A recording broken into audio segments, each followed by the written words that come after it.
خلاص كده.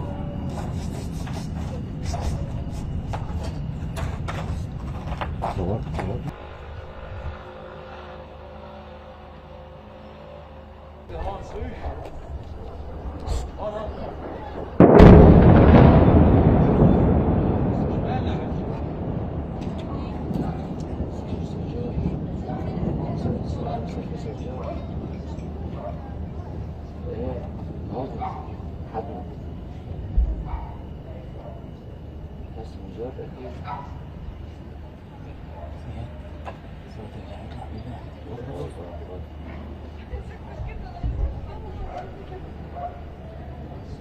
Tonight, we're exposing Hezbollah's financial network and how Hezbollah uses it to fund its terrorist activities. In recent years, the state of Lebanon has experienced a deep financial crisis, which was exploited by Hezbollah. Hezbollah's main financial arm is the Al-Qard al-Hassan association. It provides financial services to Lebanese civilians and pays the salaries of Hezbollah's operatives. Al-Qard al-Hassan, which violates the international law, is sanctioned by the United States and other Western countries. Hezbollah's financial network is based on two main sources of income: money from the Iranian regime and money from the Lebanese people. Iran's Quds forces transfer money to Hezbollah from Iranian oil sold in Syria. Iran also sends suitcases of cash and gold by planes to the Iranian embassy in Beirut, and then directly it goes to Hezbollah. Hezbollah has also built factories in Syria, in Lebanon, in Yemen, and in Turkey that provide income for its terrorist operations. Hezbollah Unit 4400 manages this financial network. It was run by Jafar Ksir, also known as Sheikh Salah, until he was eliminated in a precise strike in Beirut at the beginning of October. Today, in another precise strike in Syria, we have eliminated his successor. The IDF will not allow Hezbollah to regroup and rearm. Not only is this Iranian money used to kill Israelis, it also threatens the Lebanese economy. As Hezbollah continues to smuggle Iranian money into Lebanon in dollars, it devalues the Lebanese pound, making the economic crisis in Lebanon even worse. Another source of income for Hezbollah is the citizens of Lebanon. Hezbollah makes money for Lebanese citizens by offering them financial services through the Al-Qard al-Hassan association.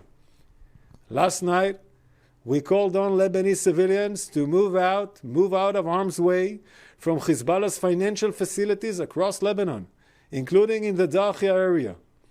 We published these warnings in Arabic, on social media, and also through other channels. The Israeli Air Force carried out a series of precise strikes on these Hezbollah financial strongholds.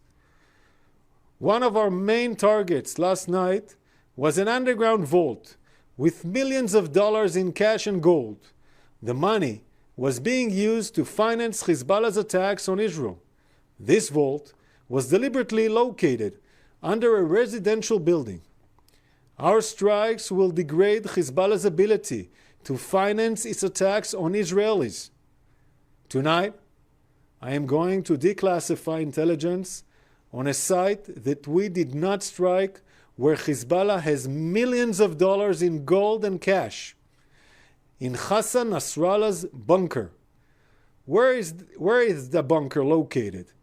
Directly under Al-Sahel Hospital, in the heart of Beirut, in the Dakhia. This is the hospital. From both sides you can see an entry and exit. Those are entry and exit tunnel shafts for the underground bunker. The entrance is located in the Al-Mahdi building, and the exit is located in the Al-Sahel Center building. This is the bunker. It contains rooms, beds, and infrastructure for long stays, and the ability to direct combat from underground. Hezbollah built this bunker directly underneath this hospital. There are hundreds of millions of dollars in cash and gold inside the bunker right now. I'm calling on the Lebanese government, Lebanese authorities, and the international organizations. Don't allow Hezbollah to use the money for terror and to attack Israel. The Israeli Air Force is monitoring the compound, as you can see. However, we will not strike the hospital itself.